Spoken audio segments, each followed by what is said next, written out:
Hello and welcome to the Imagineer Podcast, your unofficial guide to all things Disney. I'm your host, Matthew Krull, and this is episode number 38 of the Imagineer Podcast. In today's episode, we're going to be talking about the best queue line experiences at Walt Disney World. Because let's be honest, to most guests, visiting Walt Disney World and waiting in line can be such a hassle. But if you're a true Disney fan, and I know that all of you listening are those true Disney fans, you not only will tolerate waiting in line, but actually appreciate the queue experiences at Walt Disney World. And that includes myself as well. There are a lot of times that I actually prefer to wait in the standby queue. Now, of course, if there's going to be a 4-hour wait for the many adventures of Winnie the Pooh, I might not wait in that queue, but if it's going to be a 60-90 minute wait for Flight of Passage, I might actually opt to do the standby queue instead of doing FastPass because, as you know, the Imagineers put so much thought and effort and detail into designing the queue experiences at Walt Disney World, so it's not like going to your local amusement park and waiting in a switchback line for an everyday attraction. It really is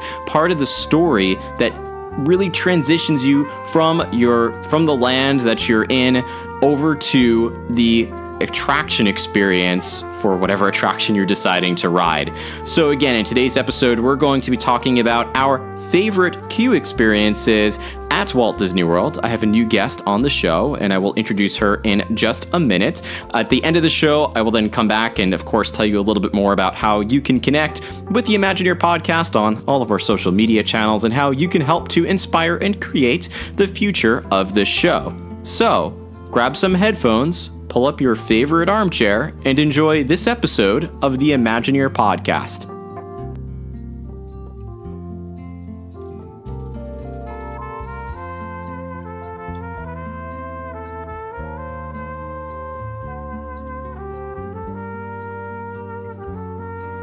For the average Disney guest, you'll find that waiting in line is one of those things that nobody wants to do. They will complain that attractions have an hour or longer wait, and they just want to get from one attraction to the next attraction to the next attraction and just finish Disney as quickly as possible. But if you talk to a lot of true Disney fans, they'll think of not the line, but the queue as part of the attraction experience. And that's because the Imagineers do go out of their way, especially recently, to make the queue, and especially for those long lines, to make the queue a part of that entire experience. So today we're going to talk about our favorite Disney queues, the ones that make us feel a sense of appreciation for what the Imagineers do to create those stories and those experiences for us. And I do have a new guest on the show who's never been on the show before, of course. And her name is Alessa, better known as That Disney Girl or That Diz Girl. So welcome to the show, Alessa. How are you? I'm good. How are you? I'm good. I know we're both in a bit of a cold spell in our respective cities. So for those who don't know you or don't follow you on social media, tell the listeners just a little bit about yourself and about the channel that you manage, which I know is still kind of new.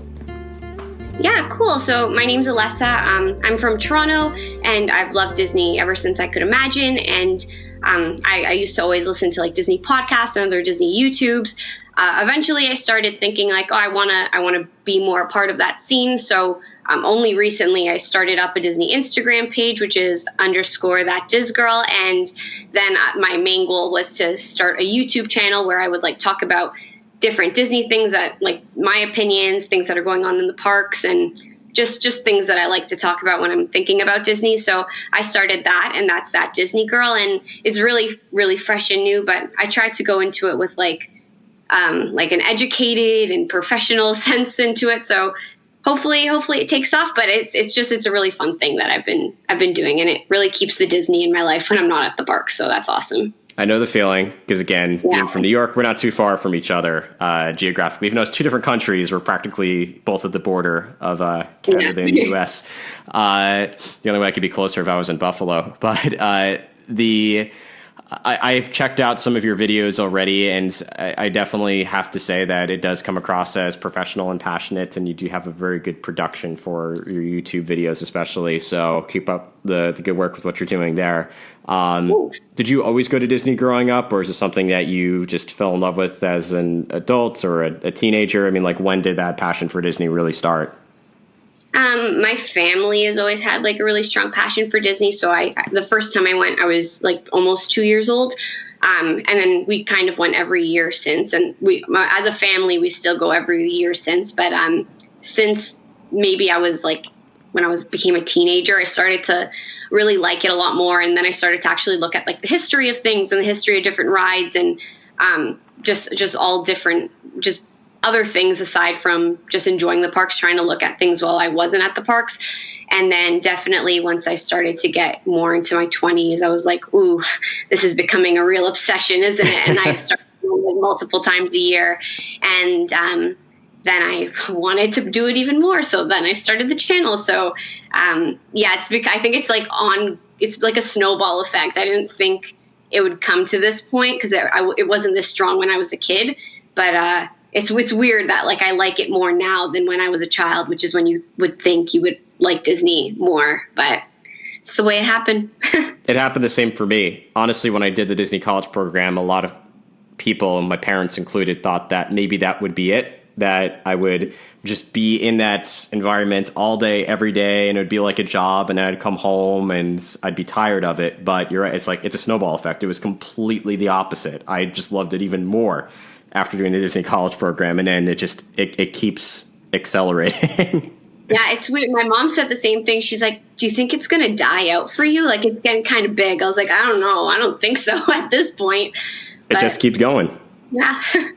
Well, that's wonderful. I'm glad your family still goes every year. It's a nice tradition to keep up, because I feel like when I got to be a little bit older, like as soon as I hit 20, that was kind of it. My family stopped taking Disney trips, and I started going with my friends, and then I rarely go with my parents or cousins anymore, except for occasionally a big gathering celebration, because we are all Disney fans, but we're not like all hopping on a plane together and going to Disney the same way we used to, which happens. But I'm glad to see that you still keep that family tradition alive. So I do have some frequently asked questions for new guests that I do want to ask you as well, starting with, first of all, have you been to Disneyland in addition to Walt Disney World, or just Walt Disney World so far? I've been to Disneyland, but only twice, and it's been a little bit since I've been, so I'm not as knowledgeable on that, but that's what YouTube's for, I guess. Yeah, that's definitely what it's for. And I mean, fortunately today we'll just talk about Walt Disney World, but I was curious to know. So between all the parks that you've been to, what is your favorite Disney park? Right now, it's Animal Kingdom. You're the only other person besides me who said that, so high five for that. It's amazing. Like in the past few years, and like I think it's the most like well-rounded park, and it just has really great attractions. So as of lately, that's been my favorite park. I've had the best times every time I go there. Yeah, Joe Rohde is a genius, and it shows. And the work that what you see in the park, it is very rich. What about your favorite Disney attraction? Carousel of Progress. That's amazing. Been my favorite. That's amazing. Yeah, it's. I mean, I think it's good also to have a favorite attraction that you never really have to wait for. So, that's so true. Every time I go, I can get on the ride. It's one of those underrated attractions. If you're a Disney fan, let me rephrase. If you know Carousel of Progress, you're definitely a Disney fan. If you don't know and you've never been and you don't even know what park it's in, you probably are not a huge Disney fan. At least if you've never been on it, that's one thing. But if you've never even heard of it, that's another thing altogether. But that's awesome. Do you have a favorite Disney resort? As of lately, I like visiting the Poly. Just because I just like anything with like a beach sort of resort. I just stayed at Caribbean Beach, and it looks really good with the refurbishment, so I liked that one too. But I liked staying at the Poly too. That was fun. It was like nice and relaxing, and they have really good food there, so I'm a fan. I have to go since they refurbished. It's I I usually, for the moderate resorts, it doesn't show up at the top of my favorites. My favorites are usually like Port Orleans French Quarter or Riverside. Those are actually my top two favorites, and as a backup, Coronado Springs. But Caribbean Beach seems to have really accelerated and grown, so especially with the Riviera Resort being built. So once it's all done, I think I need to go check it out and see what it's like. And once the gondolas are done too. Oh, yeah. Yeah. What about switching into movies? Do you have a favorite Disney movie? I leave it very open to like anything you want to say. So, because I know there's I feel like hundreds. This one is like everyone said it before. I don't think I'm going to deviate from the norm, but Beauty and the Beast has always been my favorite. If I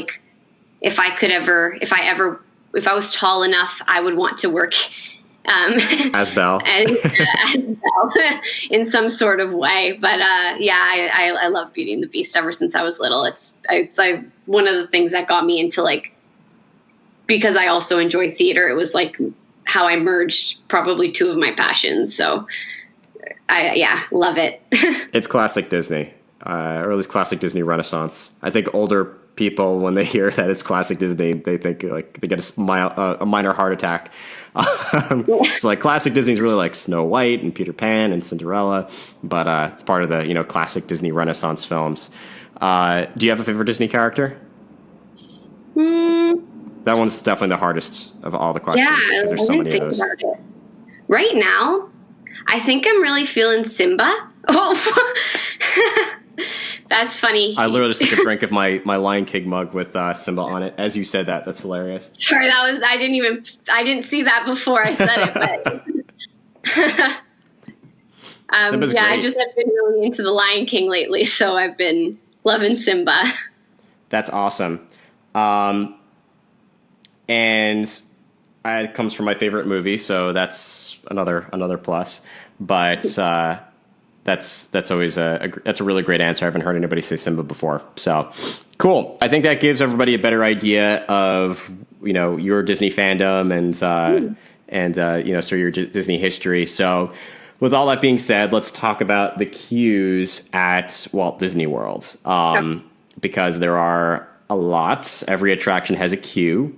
Carousel of Progress's queue might be a little shorter than some of the others. That one doesn't make my list of favorites, even though it's my favorite ride, but that's okay. Yeah, it comes with the territory. And some of my favorite attractions, I was thinking even like the Enchanted Tiki Room, it does have a queue, but it's not exactly. It's really just you go straight into the pre-show and then the main attraction. So I'll let you go first because I always like us go first. I have my list. You have your list. I know we haven't really. I'm excited to see what your answers are because we haven't spoken about any of this ahead of time. So, what is from any park sort of that first queue that comes to mind as your favorite Walt Disney World queue? This is the one that like blew me away. Probably the first time I started appreciate. I think a lot of people would agree with it. Tower of Terror.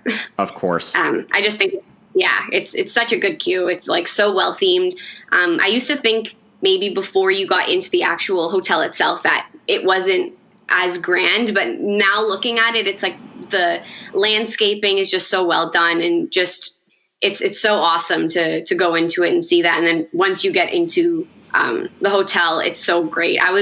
Before I was doing some research on just like the attraction itself for a video. And I thought it was so cool. Like the Imagineers literally like placed where the dust and cobwebs would be. And like cleaners have specific like lists on like what to touch and what not to touch. Cause I always wondered that, like, do they clean the queues? I'm sorry. Yeah. Like, do they clean the attraction itself just cause it's supposed to look abandoned and dirty. So I don't know. I always thought that was so cool that they did that.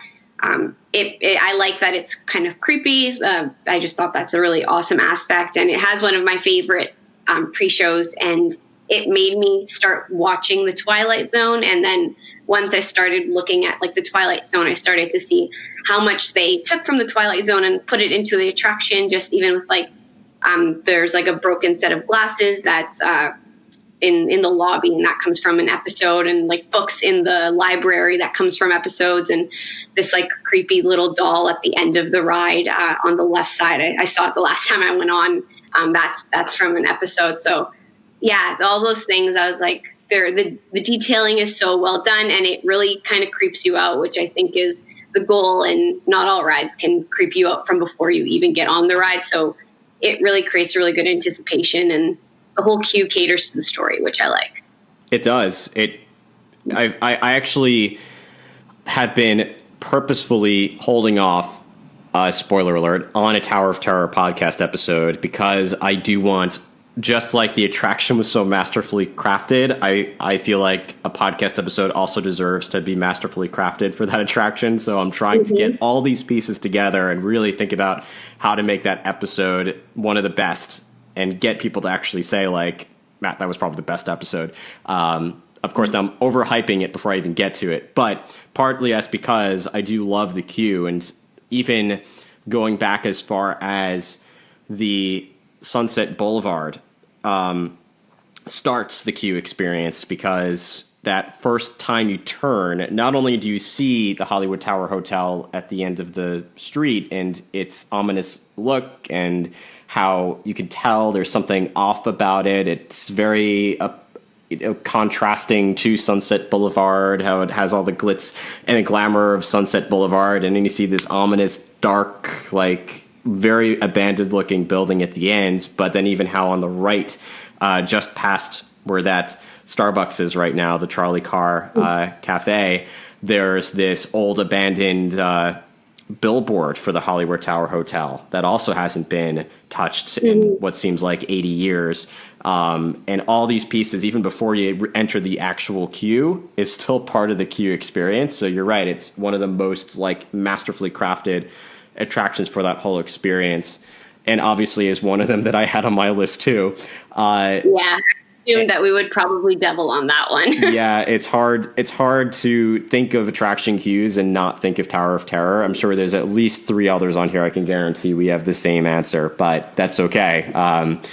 And it's funny that also interested you in the Twilight Zone anthology, because I also find that a lot of attractions get me interested in what it was based off of. So Tower of Terror did get me interested in the Twilight Zone too.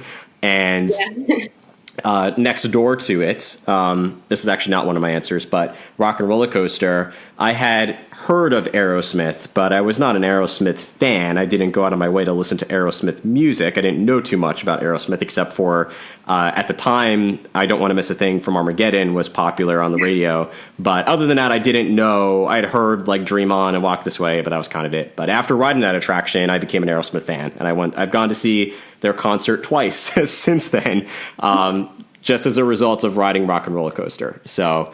So yeah, I agree with you completely. I love all those details in Tower of Terror, the queue, the way it builds you into the story very slowly, very gradually. You get this sense that something's off and wrong, and that you are going to relive an episode or your very own episode of The Twilight Zone. So I love that answer. So for my first answer, I'm going to go to something that's probably a little out of left field, but that's how I want to start mine. So I am going to say, for my first favorite queue, the American Adventure. Oh. It's one of those queues that is not formally a queue, right? You just kind of walk into the building and that's it. But I love how you really get the chance to sit and wait and explore the architecture of colonial America, and you can take a look at that museum off to your right, which they frequently change, and I like that about it. So if you are especially a local, you'll see something new. Maybe not every time you experience it, but if you go every few months, there's a chance that there might be something that's new or something that's different. And then also the fact that in a lot of cases, you have the Voices of Liberty that are going to sing to you while you wait. So, of course, when you do have to wait for something, you want to be entertained in some way, whether that be by looking at details or by, in a lot of cases, there are now, they've gamified the attraction queues for more of the more recent queues or the updates they've made to queues across different attractions. But In this one, I find it's definitely one of the most relaxing queue experiences. You have the benches that you can sit on. You can listen to the Voices of Liberty if they happen to be there. At any point, you can leave the queue and get back to your same place without having to lose your place in line. So if you have to run to the restroom before the show starts, you could do that. So if you want to grab a quick bite to eat, or more realistically, if you want to grab a bottled beverage or something you could take into the theater, then you can grab that from next door or go into the gift shop. So it gives you the ability to go back and forth while you wait for the show to begin. And if you do want to spend the entire time exploring, you can. And then I really do love how as soon as you are welcomed into the theater, you're sort of wrapped around the building. So you go up these beautiful escalators with all these amazing flags from American history, and you walk around the rotunda from the balcony. And then from there, you enter into the theater from the second level. And to me, it's just one of the most, even though it's probably one of the quickest queues, it's one of the most beautiful. And it gives you, again, that chance to just sit in the air conditioning, relax, move about it as you would like. And it's not the traditional, let's sit and stand in line and move, slowly but surely onto the ride experience. So a little bit out of left field, but that's my first answer for my favorite queue experience at Disney. No, I think that's such a good answer. It didn't even cross my mind to be one, but now that you're talking about it, a lot of my answers, or a lot of things when I was going into thinking about like the best queues at Disney, was like, just for practical reasons, is it like sheltered? Can you get air conditioning in these queues? Like those are just things that people enjoy. So that definitely helps. And the last time I went to see the show, I guess, it was the Voices of Liberty were there. And just the way that it's constructed, like the queue waiting area, it creates such an amazing like echo and space to have them sing in there. So it's pretty beautiful to hear. It was one of the only times that I've heard the Voices of Liberty. I haven't heard them too many times, but it was one of the first times in many years that I heard them, and it was pretty awesome. So that definitely impressed me. That's great. And I almost put O Canada, because for similar reasons, it's very cool, and you get to kind of wait in that the air conditioning. I used to love that, especially in the summer. And I still do. And then just that how you get down into the queue area, taking those steps, or if you go around through the gardens to the waterfalls, it's just really beautiful. But between all of the World Showcase queues, I had to think, putting everything together, including the entertainment factor, that the American Adventure had to be up there. So it's hard to narrow it down to 10. Yeah. To approximately 10 queues. But great. So you have Tower of Terror for your first one. What else do you have on your list? Okay, I'm going to follow you and stick to the World Showcase. Awesome. And this one, I think, I'm just going to say it. It's the Grand Fiesta Tour. Cool. And my reasoning for this is, I guess, like the queue itself is just like stanchions. There's that part's not as interesting, but I think just the fact that it was placed in like the Mexico Pavilion in that big temple, it makes it so beautiful, and there's so much to look at, and the queue is never too long, so you're never really waiting there for too much time, and I think your eyes are always occupied.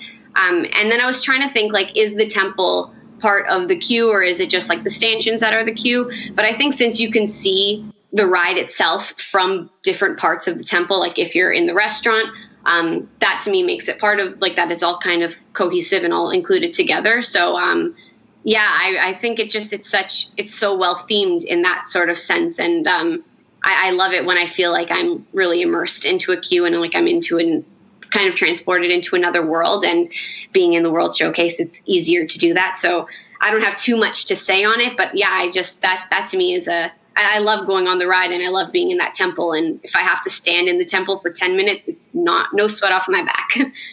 Yeah. And it's interesting. Grand Fiesta Tour crossed my mind, and I didn't put it on my list, but part of that is because I didn't think about it the way that you did, and thinking of how it is part of this larger, pavilion. And absolutely in World Showcase, the Mexico Pavilion is one of the coolest. The fact that it's all indoors, and like you said, you have the restaurant overlooking the ride overlooking the restaurant, the queue overlooking the restaurant and the ride, and then the rest of the pavilion and the volcano in the back. And it's really a cool pavilion, both literally and, as far as just aesthetically how it looks. But yeah, that's an awesome answer. I actually didn't, like I said, I thought of it. I didn't put it on my list. But I also love just Grand Fiesta Tour. So that's awesome. Let me actually, should I stay with Epcot? Should I switch? Let me stay with Epcot. I'm going to jump over to Future World though. I do have another World Showcase one, but I'm gonna leave that one for later. I am gonna jump to Future World though, and sure, most people are going to be waiting in line for the big attractions. We have Soarin', we have Test Track, and I did consider those queues, but neither one made my list of my top 10. Instead, one of my favorites is not an E-ticket, but maybe a C ticket, which is the Seas with Nemo and Friends. Yes. And especially when it first came out, I think I was not in the college program, but it was just a little bit before then that it was created. And I had been on the Living Seas. I had these memories of the Living Seas and that whole queue experience. And then the Seas with Nemo and Friends really took that to the next level. And I was trying to picture where in the building I was compared to when it was the Living Seas. But even from the beginning, when you approach it, you hear the seagulls, shouting, mine, mine, mine, and the waves crashing up against the rocks. And then when you enter that building through the automatic doors and you're on the beach and winding like you would through a queue, but just through these dunes along the beach, and then eventually past this lifeguard stand, and then go through a hallway where now you're going underneath the pier into the underneath the water, and then you're walking underneath the pier and you see all these projections of fish on the walls as you're winding back and forth. You have the boat up on the ceiling from Finding Nemo. And eventually make your way over to the Omnimover platform. I think it's such a simple transition. I love, like you said, considering the climate, the fact that it is indoors, it makes it awesome. In fact, there's not many outdoor queues I put as my favorites for that reason. But that whole transition from Future World to being, on the beach to under the pier to onto your clamshell vehicle, it's just a really great transition. It's not a very long queue, especially now that you do have a lot of attractions in Future Worlds, including those big ones. So except for those busy weeks of the year, it's not a terribly long wait. But yeah, all those details add up to one of my favorite queues at Disney. So Seas with Nemo and Friends is the next on my list. Yeah, I agree with you. I didn't put it on my list, but it was one that I was like toggling with. Yeah.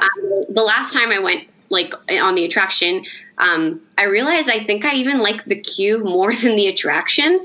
I even filmed the whole way through just so I could watch it back for my own purposes. Yeah. It's awesome. Yeah, it's interesting when the queue is better than the attraction. What does that say about the not about the attraction, but about the queue? Yeah, pretty fantastic. And I was thinking, I guess it's not considered part of the queue, but just the fact that I feel like that queue kind of has a beginning and ending of a line, maybe the walking out of the attraction, if it would also be considered somewhat part of the line. Yeah, just sure. The fact that you have all of the aquariums and all of the underwater things around there. It's so well themed. And I think I agree with you completely. Going from Future World into the ocean, it really does a really great job. You kind of forget that it's part of Future World, it's in the same area. Yeah, absolutely. And I think that's always good when the Imagineers always have to think about that transition. And when it's done so seamlessly, it makes for a much more seamless experience. And just it's more enjoyable that way too. It really does paint the picture of the story a lot clearer. So awesome. What do you have next on your list? Okay, I'm jumping out of Epcot. Nice. And I was trying to think of what is my favorite queue for a show. And my favorite queue for a show is in Animal Kingdom, and it's Tough to Be a Bug. I have that on my list too. One of the few outdoor queues. I thought it was maybe a bit clever with that one, but then I was like, no, I'm not that clever. So it's okay. I guess no, it's actually a very clever answer. Well, just because if it's I do say not. so myself. Yeah. It's like right in the center of the park, but it's probably one of the least popular attractions that, not least popular, but just the wait time there is never too much. So you can kind of walk into it pretty quickly. Yeah. But it's just awesome. Like you get to go basically into the Tree of Life. It's the closest you're ever going to get into the Tree of Life. There are carvings in the queue that you'll never see unless you go into the queue. So that's awesome. You could see so much detail, and just like the fact that when you look up, there's like little holes, so you feel like you're a bug. And so I thought that theming was really awesome. Even when you're waiting in like the room to get into the show, I love the posters on the walls. Like I said, I love Beauty and the Beast. So there's like a Beauty and the Bees poster on the wall. So yeah. I thought all those things were great. And like you can hear like the bugs in the ceiling kind of like crawling around. And at first I never used to think like that's just an audio effect. It like creeped me out for a moment, but then I was like, no, Disney's smart. They put that in to make you feel that way. So yeah, it's such a great queue. Like I said, it's definitely one of them that's on my list and did make my top 10, and it's for all those reasons. And I think it is. I have one other queue that's outdoors, but other than that, it's again like one of the few queues that I enjoy waiting outside, and part of that is because, like you said, the wait is really the walk. You kind of walk right into the Tree of Life. And it's disappointing to me when I see a lot of people just looking down, either it's looking down at their phones or just looking straight ahead. But next time you wait, and you listening at home, next time you wait for it to be a bug, take a look up and around, because, Alessa, to your point, there's some incredible views of the Tree of Life. You never get that close except for in that queue. And there are these carvings that you're never going to see except in the queue of these different animals. And I do love those posters. And I don't know if you've ever, it's such a random thing to listen to, but the lobby area, like kind of pre-show, you could consider it music for It's Tough to Be a Bug, is the bugs like playing or making their own sounds, like buzzing of a bee, or crickets chirping for the different songs from the posters featured. So they have Beauty and the Beast playing, like these bees buzzing to Beauty and the Beast, with the Beauty and the Beast poster right there. And you're right, it's like these little details that you might not even notice. You might be humming it in your head in the background and not put it together that these are bees buzzing to Beauty and the Bees instead of Beauty and the Beast in a theater that's supposed to be almost like Mickey's PhilharMagic, like an orchestra type of theater.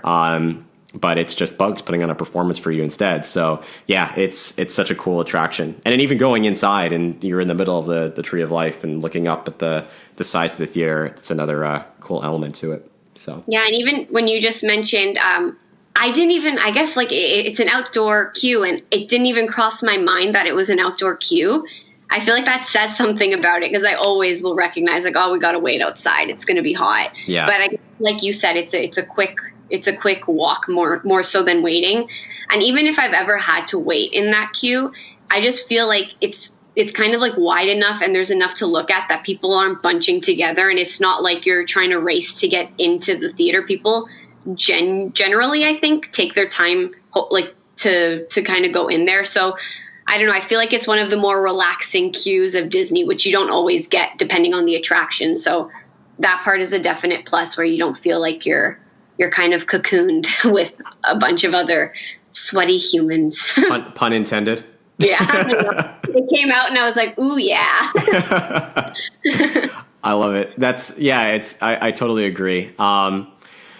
So for my next one, I'm realizing that all of my outdoor queues are not surprisingly at Animal Kingdom. And I just realized that I technically have 3 outdoor queues, and I didn't even think, again, you think about, it's tough to be a bug, you're not thinking about it being an outdoor queue. Another one, I actually don't think too much about being an outdoor queue, but it kind of is.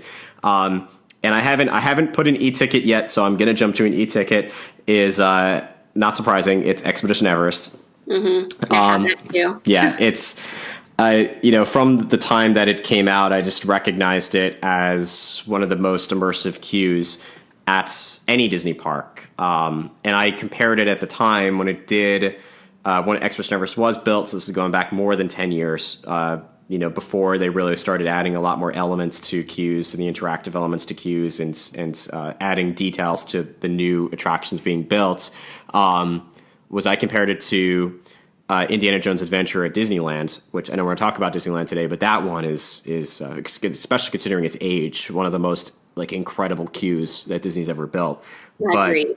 What I love about Expedition Everest queue is a lot. I love, for starters, the level of detail that goes into it. And if you listen to Joe Rohde talk about how they constructed and thought about every element of the attraction, including the queue, it's amazing what they put into it. And they were originally going to have it be even more detailed and incredible, and they realized that it just wasn't going to be that simple or realistic. They originally were looking to the architecture of Bhutan, and I don't know if you've seen the country or the architecture from the country, but you should definitely check it out because it's incredible. And they did put some elements of Bhutan into the queue, but for the most part, they switched to Nepal because it was a little bit simpler to construct some of those queue elements. But even the experience of Fast Pass versus Standby, in both cases, you're going to enter the booking office. But if you have already previously reserved your spot on the train, you're going to bypass a lot of the attraction, get to this small gear shop, because the fact that you did reserve your Fast Pass or your reservation for the journey ahead of time means you probably also brought your gear with you. But in case there's any last minute gear you didn't pick up, you're going to pass this very small, almost like a convenience store size trek shop or an outdoor stand size trek shop, just to get any of that last minute gear you might have forgotten, and then through a small version of the museum and into the load area for the trains. But then, of course, if you're in the standby queue and you didn't reserve a reservation ahead of time or fast pass ahead of time, and you have to wait for an available train, of course, you're going to have a longer wait. But because of that, you're going to experience so much more. So you go from the booking office off to your left, and then you pass this shrine for the Yeti, which has a lot of history to it. I do talk about it in my episode about Expedition Everest, but you have the prayer flags that are hanging up. You have the bells, which in local custom, you're supposed to ring the bell when your prayer is answered.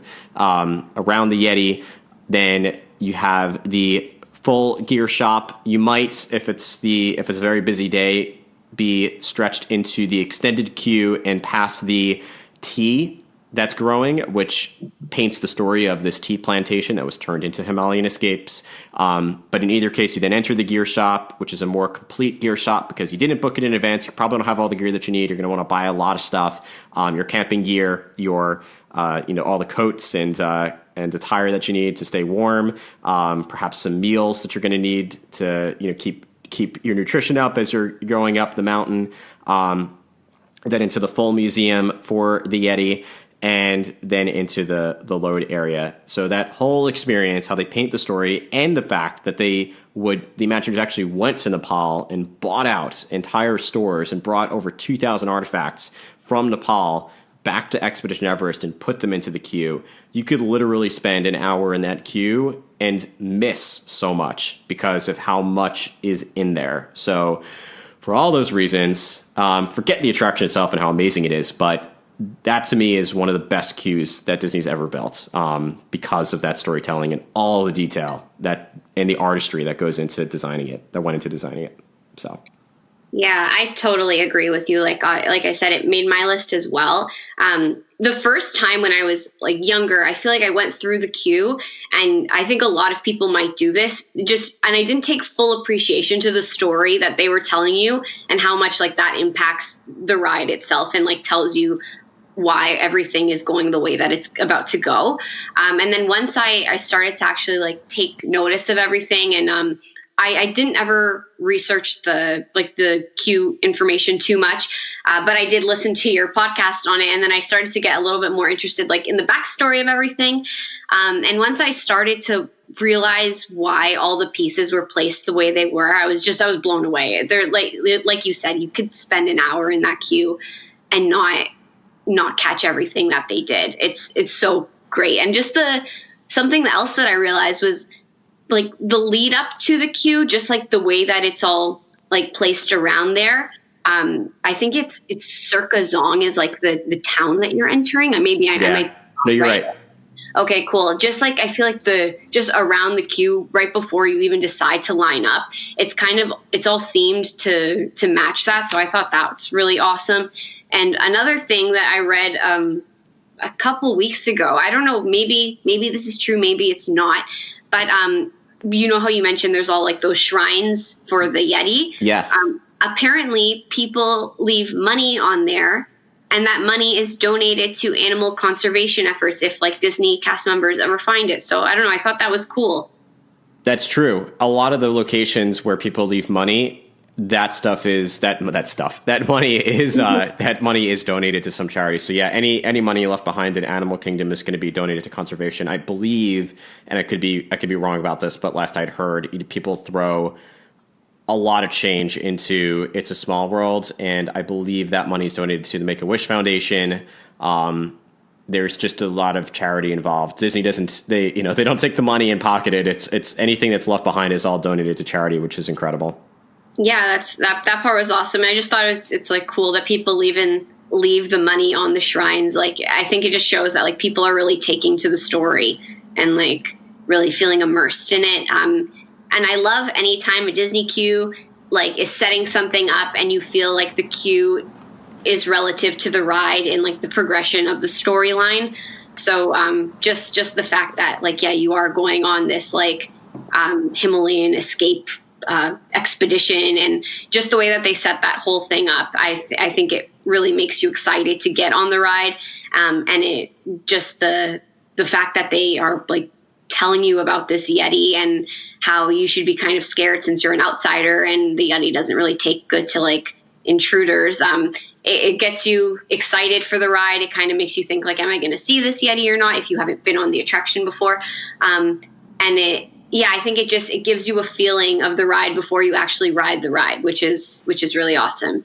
Yeah, you're totally right. It's part of the experience. And you're right that this also the experience starts long before you even enter the queue. Much like Tower of Terror in the same sense. So awesome. What else do you have on your list? You're going to stick to Animal Kingdom, or are you going to jump to a different park? I'm going to jump to Magic Kingdom. I was looking there too. I feel like you may or may not have this on your list. It's one that I think if you haven't been on it in a while, like a few years, and you haven't seen the refurbishment that was done, it probably wouldn't make the list. But Peter Pan's Flight. I actually considered it and didn't put it on my list. So okay, awesome. We have one. I think it's just, I remember going on it when I was younger and just thinking that the lineup was always very long, and not that it was a bad queue, it just didn't have as much for me to look at. And then going on it later and seeing like all the changes that they did with it, I was just really impressed. I could see like Disney's heading more towards a lot of like interactive queues, whether it be like an actual interaction or just something that you can read or learn from, like Everest, I guess. But I thought that the way that Peter Pan's Flight did it was really awesome. And especially for kids going through that queue, I think they'd really love it. But I just love that, like, when you go in, you go into like the gallery area, and that part's really nice. But then it really surprises you when they show you how like the queue is contributing to the whole story. And if you go on like Peter Pan's Flight, I guess you don't really remember what happens like before they meet Peter Pan and how the parents are going out. And it's really cool that like you could see the parents getting ready, and you could see like Nana step outside, and you remember, oh yeah, that's part of the movie. That's part of like the storyline. And then quickly they switch you from like being outside of the house looking in to you're in the house looking out, and you could see the tower and the kids' bedroom. And I love when you could see like Tink bouncing around everywhere through everything. That's so cool. And even just like I think there's one part that she like knocks, I don't know if it's a lamp or a light, but then it actually wobbles a little bit. So I thought that was really cool because it makes you believe it's more than just a light that's moving around the room. It kind of convinces you. The interactive shadows are super cool. That was something that probably impressed me one of the most. It's like you can actually become Peter Pan, and then you get to see like Peter Pan's shadow and just all the bedrooms that are there. It's so well done to the movie, and I think it sets up the ride and like doesn't place you in the middle of the movie, but starts you from the beginning using the queue to do that. And then once you get on the ride, you kind of get into the action part of the movie. So I just thought it creates a really good beginning to end for the ride itself. It does. And you're right. When it was, and I honestly have only done it once with the new queue. And historically, when I think about Peter Pan's Flight, I do think about having to wait in that long switchback queue that's half outside, so it's still kind of hot, especially in the summer. But I do love how they now thinking about how to expand upon that concept, literally expanded the queue and incorporated those show elements, and did incorporate air conditioning into it as well. So part of it's going to be outside, a lot of it's still going to be inside, and it's a great answer. I do love what how they've updated it, and I only hope they do that for other Fantasyland attractions too, because a lot of them still could use a little bit of an update in that sense. But I will stick with Magic Kingdom. I only have 2, believe it or not, at Magic Kingdom. I have more at Epcot and even Hollywood Studios and Animal Kingdom. But I'm trying to decide which way to go with this one. I will go to... I have to say Space Mountain between these two. I was wondering if you were going to bring this one up, so I want to hear like the reasonings. Yeah.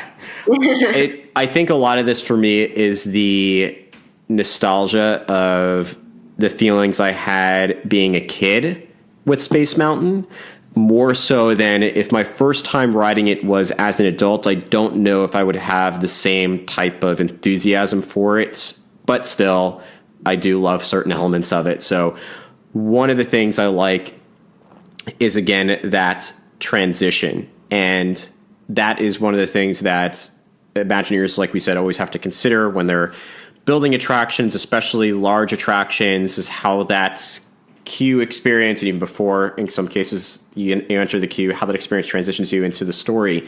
And for me, although visually I enjoy the transition of entering this starports, boarding area, as if it's the front of an airport with the listings of all the places you can go and the departures, and then through this space tunnel where you see the stars on the sides, and as you're walking, the way that the windows are shaped makes it look like the stars are moving as you're walking past them. And then again, you pass this wall with all these destinations, and then you walk through. I actually loved the next part of the queue as a kid, when we would pass by these larger windows looking into space, and as you would walk past, you would see a planet gradually get closer to you and move away from you as you're walking. So I love that. But the transition I enjoy more, believe it or not, is the audio.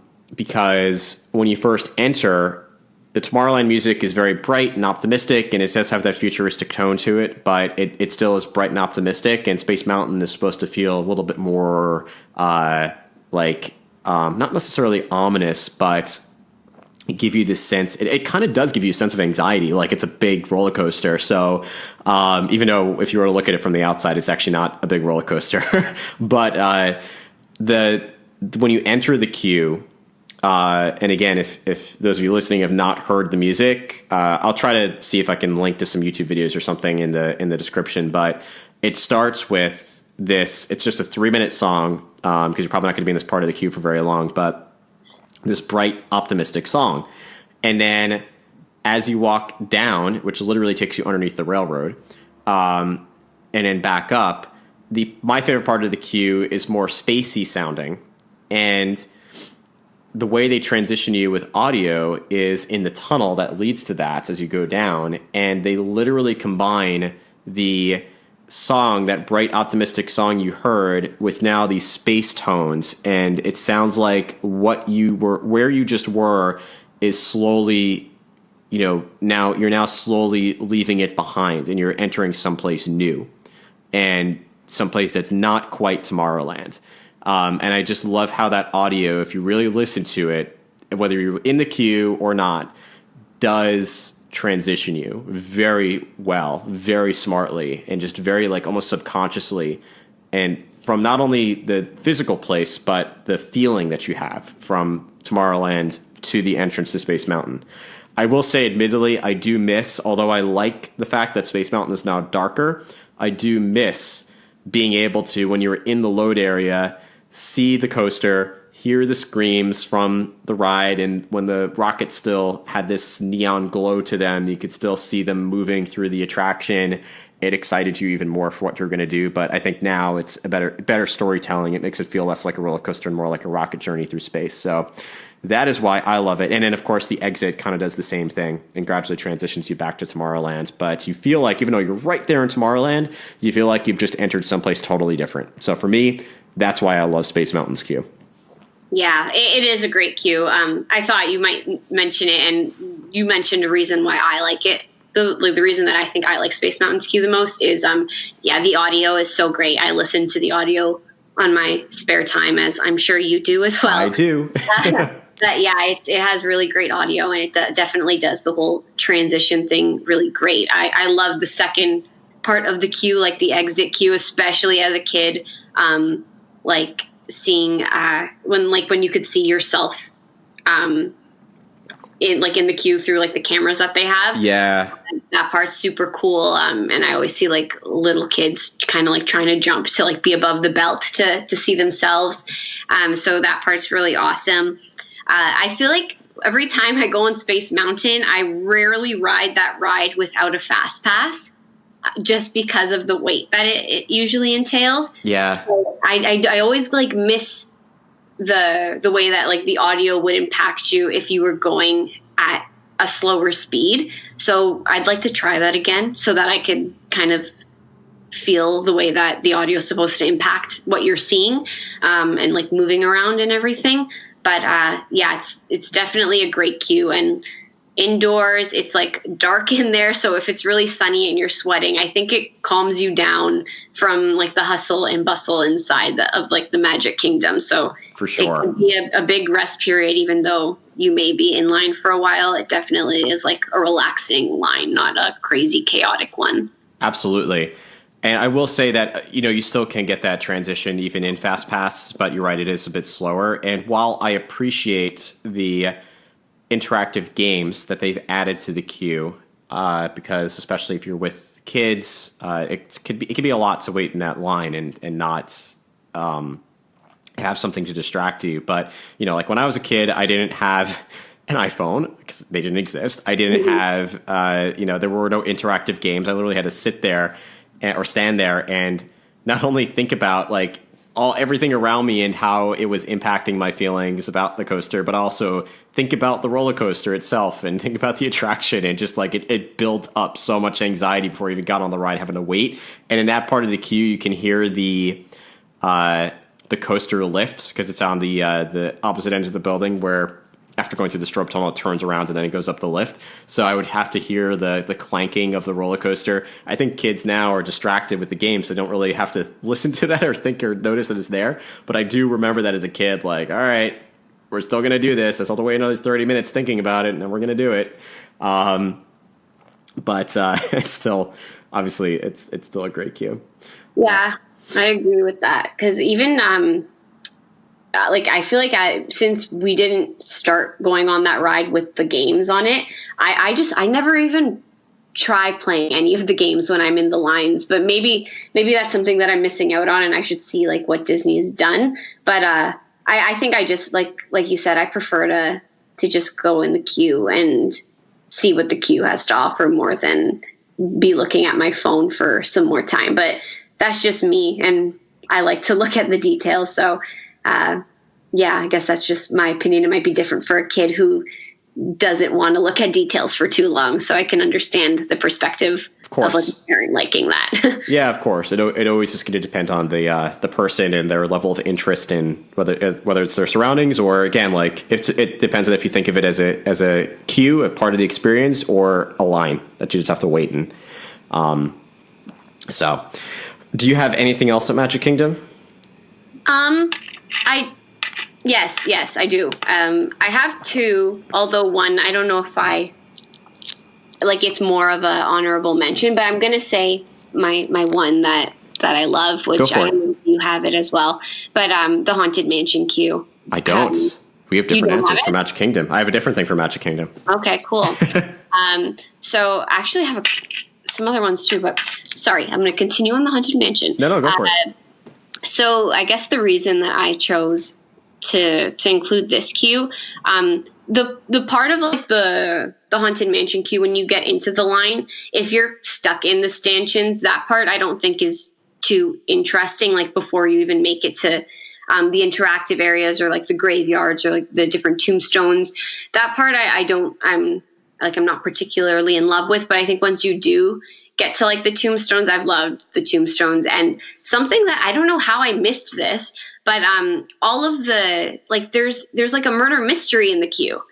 And I think that's just so cool. And it's now become my favorite part of the queue, the fact that they have that in there, with all of the heads. And like just I started looking more into the story of this murder mystery. And it's if you haven't seen it before, it's I believe it's 5 heads, but then there's a set of twins. So it's going to be this family and how someone was killed, and you're kind of trying to figure out, basically everyone, all of them are dead, but you're trying to figure out who killed who and what weapon they used to kill each member of the family. And when I looked more into it, it's all because they want to inherit all of this money. And the first thing that someone dies from, I believe it's on Uncle Jacob is who you start with, and he's the one that has everything. And he was killed by poison, and the poison was called greed, which is kind of like what the whole thing is about. And I just think it's such an interesting way to spend your time in line. If you ever want to do it, you can start with Uncle Jacob. He's one of the central ones, and he's kind of holding all of this stuff. He has the most stuff on his little headstone, and you just read what his has to say, and then from what he was killed with, which you can kind of understand was poison, you look on the other epitaphs of the other headstones, and you can see like there's a little emblem that would represent the murder weapon, almost like you're playing Clue. And that would be the next one you jump to, and you can see like, oh, this person killed that person, but that person also died. So who killed that person? And when you get to the end, you realize that the last person, I don't want to ruin it, but the last person was killed by a fire, but there's no one left to kill that could have killed this person. So I was always wondering like, who did this? And I didn't want to Google it because I wanted to figure it out. And I asked a cast member one day, could you just give me a clue? And they said, don't take everything at face value. I didn't understand what that meant. But once you move around to different parts of the queues, you can see like the back sides of these heads. And on the back sides of one of these people, you can see the matches that are holding up someone's hair. And that's definitely how that person went up in flames. So that part was super cool. And just the pre-show that they have, I think, is one of the best pre-shows that Disney has to offer. Like the stretching room, it's kind of fun with the paintings, but also involves like a really big scare at the end if you're not expecting it. Or if you have kids, maybe don't get them to look up at the end when your ghost host is talking, or else you're going to see the ghost host. But for adults and for someone who wants a little bit of a jump scare in like a haunted ride that isn't too scary, I think it gives a little bit of a thrill. So I really like that. And then I love that once you actually enter the house, they still have like the theming of the house. And it's similar to the Tower of Terror, where it's like this dirty, abandoned like place, which I think is super cool. And I always get really immersed by them. And I don't know if this is part of the queue. I don't know if we'd consider it, but just the cast members who are standing in the queue, they're some of my favorite cast members. I've had people be so like dark, scary, and not rude, but like mean in an ominous sort of way. Yeah. So that part I think really heightens the ride when you get a really like strong, I guess this is for any sort of ride, but especially I think on the Haunted Mansion, when you get a really strong cast member kind of like loading you into your doom buggy, that could definitely like enhance the experience and get you pumped to go on the ride. Absolutely. I think the cast members are completely part of the experience. And it's interesting. I think that's why I didn't have Haunted Mansion on my list, is because I didn't know all of that. Which is why I love talking to other Disney fans who also, are inquisitive about the backstories of everything, because I really didn't know that. And now, next time I ride Haunted Mansion, I am absolutely going to be paying more attention to all of that. And I think that will make it an even better queue experience. That's so cool. Yeah, I didn't know about it for so long. And then when I found it out, I was like, oh my gosh, that's so cool. And just the backstory of everything. And like, if you actually look at like the family tree of all of these people, why someone would want to kill someone else and how that would make them inherit the money. It's just, it's like another way, like Disney Imagineers have done their job well, I think. Absolutely. So I think what I'm going to do for the sake of time is challenge us to pick our last two. Okay. And then we'll go to our honorable mentions. Sort of like a rapid fire. So I'm trying to decide. I think I'm going to leave some of the odd stuff, the stuff out of left field for my honorable mentions. But I am going to leave you open for another big one still. No, I would think I was leaving this one for you. Do you want me to say it? Yeah, go for it. I feel like you're better at talking about it than I will be. Well, I don't know. We'll see. Is it Flight of Passage? Yeah. That was the big elephant in the room. Yeah. I think that, no pun intended, or pun intended for Animal Kingdom, but there's no elephants in Pandora. So the big Leonopteryx, I forgot how you pronounce it in the room.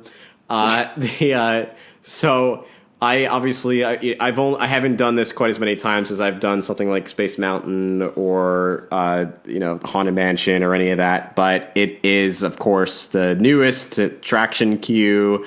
I do believe when Galaxy's Edge opens that their queues are going to probably blow Flight of Passage queue out of the water, but regardless, it's still an incredible queue. I watched a video.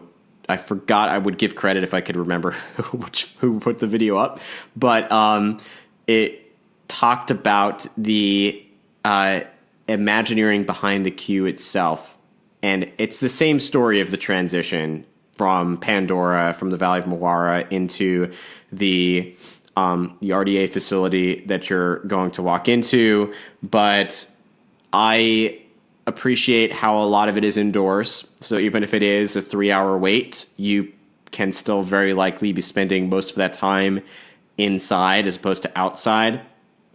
But the queue begins in the Valley of Moara, and one of those subtle details I learned that I actually didn't pay attention to, and I'm glad I discovered it, or that I learned about it, was the fact that the queue outside is very curvy. There are no straight lines. Even the rails are kind of bent, and everything feels a little more wild.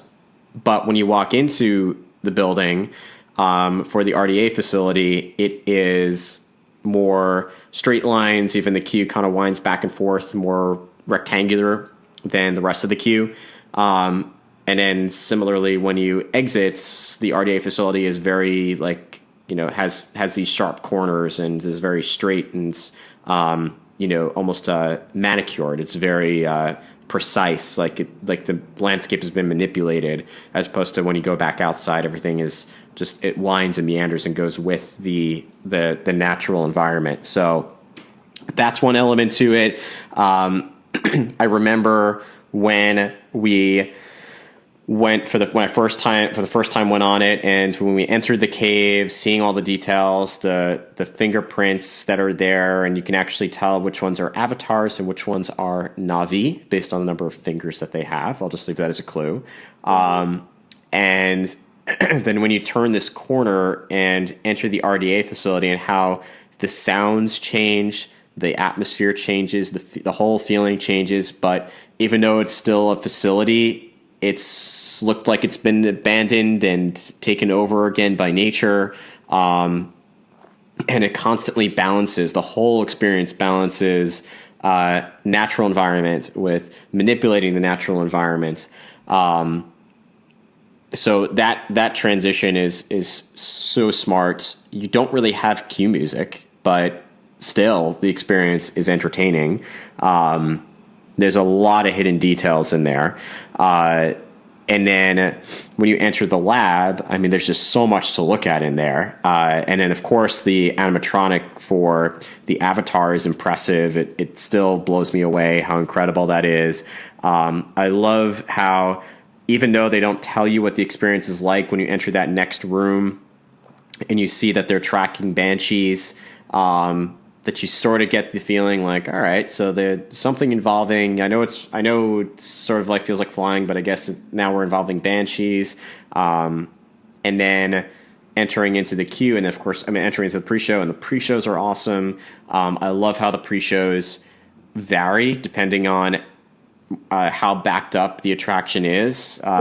So, because they do enter into different rooms for the same show. So, depending on which loads completely first, you're going to get a longer pre-show experience than if you're one of the last rooms to load, you're going to get a shortened pre-show experience. They might cut out the Pandora parasite part of it, or you might get that if you're in the longer experience. And it feels very real, and that whole experience really does feel very real. And without like directly telling you what the experience is, that whole process of getting you to now flying on a Banshee is just so smart, so well done. So that's, for me, again, story, because of the story and the details that paint it, it is one of the best cues. Yeah, I agree with everything you just said. I think it's a queue that like warrants the 3-hour wait time that you may for sure to, like, endure. It tells you a story. Like I love how you start from like that cave and then you move into like the RDA facility, but you could kind of see how it's been like you said, taken over. And even the first time, there's a point where you kind of go into this like bioluminescent biosphere, and you can see. I thought it was just so beautiful that I didn't even realize that like it was just all of these like different plants and stuff that were taking over like sewage lines and like different pipes and stuff. It didn't even click into me that like it was combining man-made and like what was natural and what's happened over like the past 100 years. So I thought that was just so well done, because once you realize it, you start to like, you see the progression of how everything's changed, which is so smart. I love seeing like little Easter eggs of like, you probably wouldn't notice the first time you go around, but if you research the queue a little bit and then go back onto it, you could see like James Cameron's birthdays are close to like our, not birthdays, just his one birthday, listed like in the mining facility area. And just, I think him and like some of the other creators, their handprints are on some of the handprints of like the Avatar and Na'vi in the cave area. So just seeing like little bits of that always get me excited to see how like the creators are involved in like the queues and how they leave their mark. But yeah, it's just awesome. The pre-show always like makes me laugh. With the actor, I was trying to like see when you go on it, he's kind of looks like a little awkward scientist, which I think maybe what they were going for, but it always just kind of gives me a chuckle every time I see it. Especially if you have that extended queue, you kind of see him be awkward for even longer, which I've come to enjoy at this point. So it's not a negative for me at all. Yeah, I do love if it's really delayed, to your point, and you're like one of the first in the pre-show room, first pre-show room that's loaded, and then there's no, like there's some backup in another pre-show room in your theater that he has the like the link error, which it is funny unless it lasts a long time, because I've actually saw a video where it did last like 3 minutes, but if you get that experience, it's just hilarious. It's like, I'll be right back. Yeah. And you like have the standby system they're trying to link back up, so it's interesting. Yeah, I think it's cool that at least they tried to do something, like they even like thought about how to like embed a delay into the storyline. So that's something that's cool. I don't think, maybe I'm wrong, I don't think I've ever seen that done. I don't think it is. I'm pretty sure that's the only attraction, because the only attraction that warrants needing that. Yeah, true. Because otherwise they want, like for Soarin', for instance, once the ride starts like a minute or two later, they know the pre-show is going to start, and there's not going to be a delay for the ride because it's timed to end at a certain point after it begins, of course. So, like, unless it breaks down. So, most attractions are timed perfectly with the show. Mm-hmm. With this one, you have to leave a little wiggle room for error to make the experience feel more intimate and not have, like 180 people packed into one pre-show. So yeah, of course, like you said, we both had that on our list. But is there any big one on your list that we have not talked about that you think deserves a spot in the top 10? Just one. I'm going to say it quickly for time's sake, but Midway Mania. I have that on my list. Yeah, it's like, I don't know, it's such an awesome queue. There's so much color involved. Literally any game you could have played as a child is in that queue. I love the, like, how you're kind of toy sized, just the fact that all the ceilings are different, like board games, and even when you get to go onto the ride, like the lights that are strung up and you're in Andy's room and it really like shrinks you. Like I read that it could make like the average size man feel like 14 inches tall or something. So I'm definitely smaller than the average size man in height. So I feel like I'm 2 inches tall, but I think it's such an awesome queue, especially like the audio animatronic of Mr. Potato Head. If you're not going through the Fast Pass line, you get to see him. Well, you could see him through the Fast Pass line, but just kind of like through the cracks. Yeah. But I just think that there's so much detail in it. Just like even looking at everything in there is some sort of a toy. So it's like they nothing looks like it's not supposed to be in like a toy box. So that part to me is super cool. Absolutely, I agree. And like I said, that's one of them that I had on my list for those same reasons. All the details that are in the queue. And even the load area, you do feel like you're in Andy's bedroom, but you're the size of a toy. So it's all really well done. So great answers. I'm amazed, as always, at how long Disney fans can talk about one specific thing.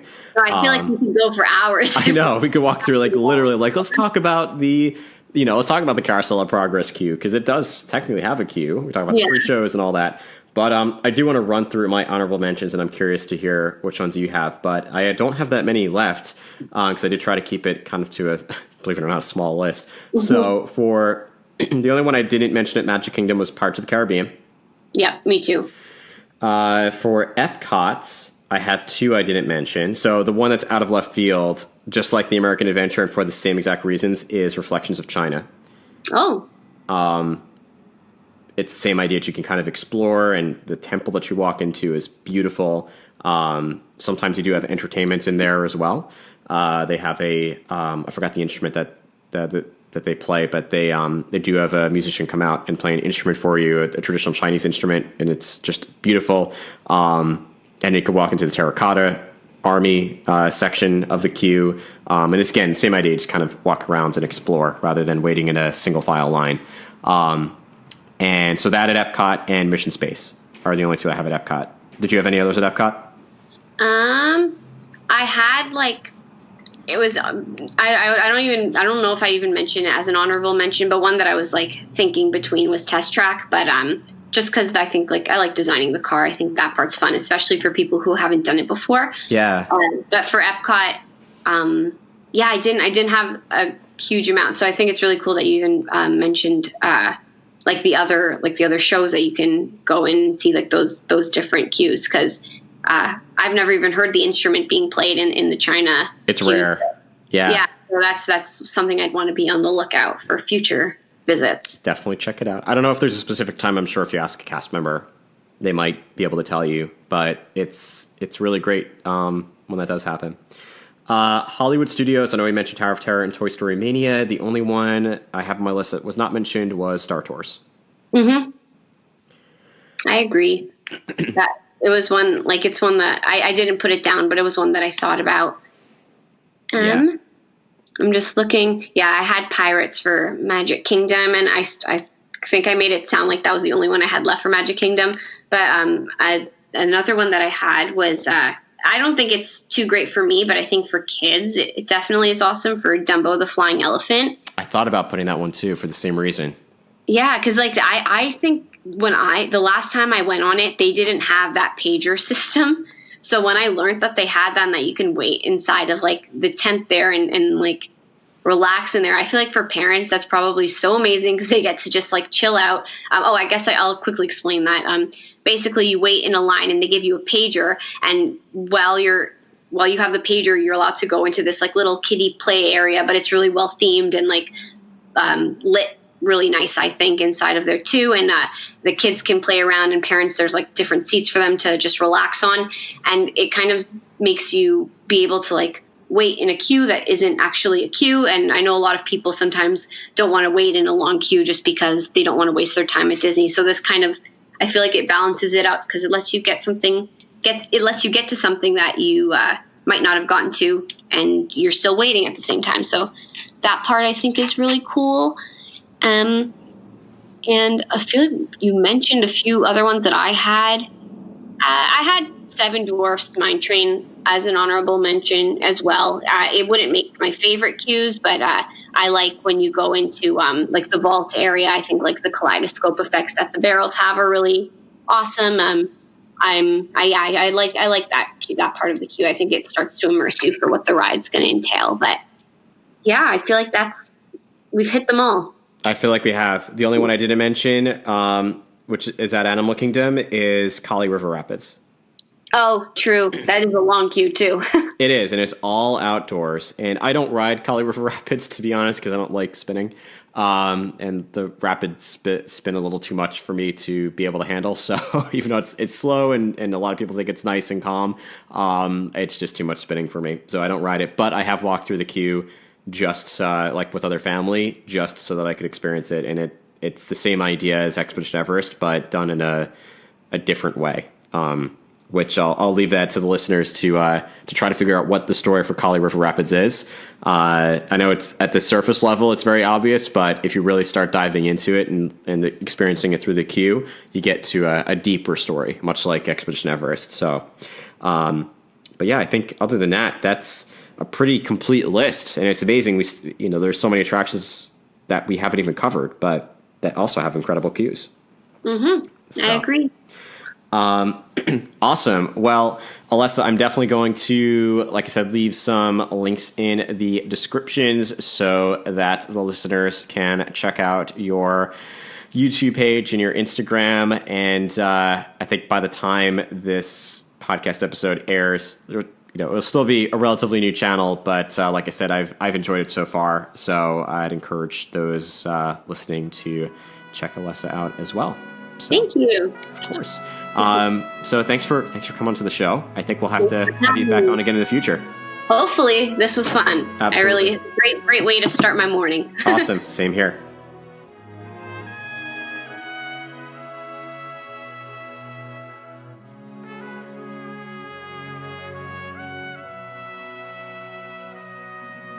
And with that, we close out episode 38 of the Imagineer podcast. I want to give a special thanks once again to Alessa for coming onto the show and lending her thoughts and opinions about the best queue experiences at Walt Disney World. And I know that we did pick a few popular attractions, but there might be some queue experiences that you thought we missed that you absolutely love at Walt Disney World. And if you're a Disneyland local, I want to hear from you as well what your favorite queue experiences are there. Perhaps I'll even have to do a future episode just about Disneyland queue experiences because I have several opinions over at Disneyland as well. But whether you're talking about Walt Disney World or Disneyland, I want to hear your thoughts. What are your favorite queue experiences at any Disney park? You can send me your thoughts and feedback, as always, in several different ways. You can either send me a direct message on Instagram or Facebook. You can find us on both of those platforms at Imagineer Podcast. You can also send me an email at imagineerpodcast@gmail.com. You can send me a tweet or a message over on Twitter at Imagineer Audio, or of course, you can leave a voicemail by calling our listener hotline, which is 516-406-8376, and I'll leave that number in the show notes below. But again, the number is 516-406-8376. Would love for you to send in a voicemail and leave some of your thoughts and opinions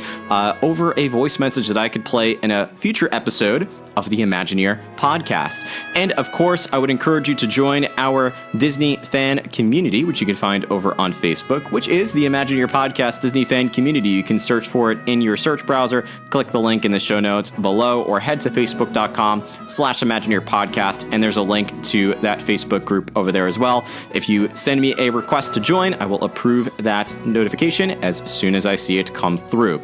And if you haven't yet taken the opportunity to rate and review the show in iTunes, as I always say, that does so much to help our podcast to grow, which has been growing so fast. So thanks to all of you who have been sharing out the podcast. But as I said, if you have not had the chance to rate and review the show, it would mean so much to me for you to take the opportunity to do that. And I do want to take a moment to thank a couple of 5-star reviews that came in over the last couple of weeks.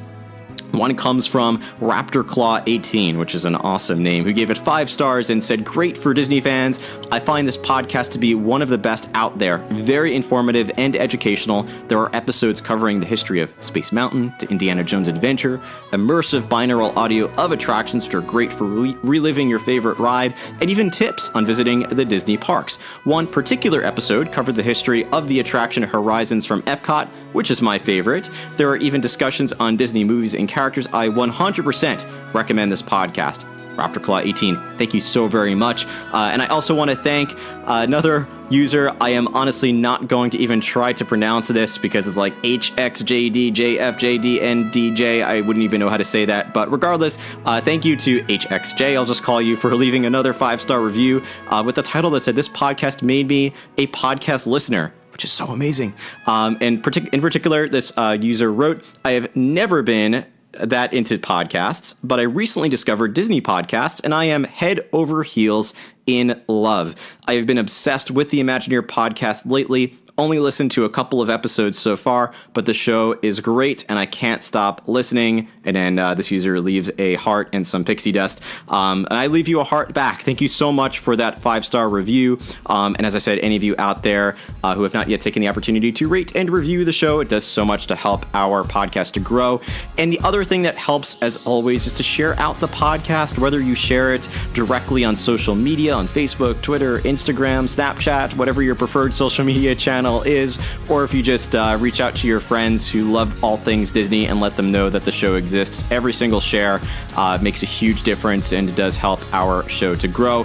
As always, follow us on our social media channels if you don't do so already. And if there's anything that I can do to make this show and this community a better place for you, please don't hesitate to reach out and let me know. I would love to hear your thoughts and love to know how I can make this podcast, this community, a better Disney community for you. As always, thank you so much for listening. Remember that quote from Horizons, "If you can dream it, you can do it." And we'll see you in a future episode of the Imagineer podcast.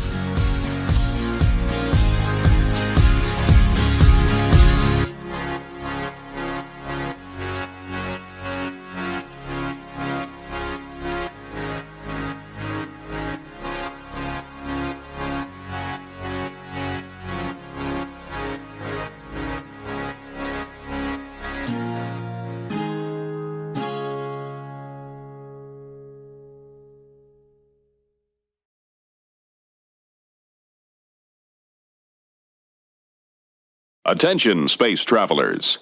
Please remain seated as your flight will continue in a moment.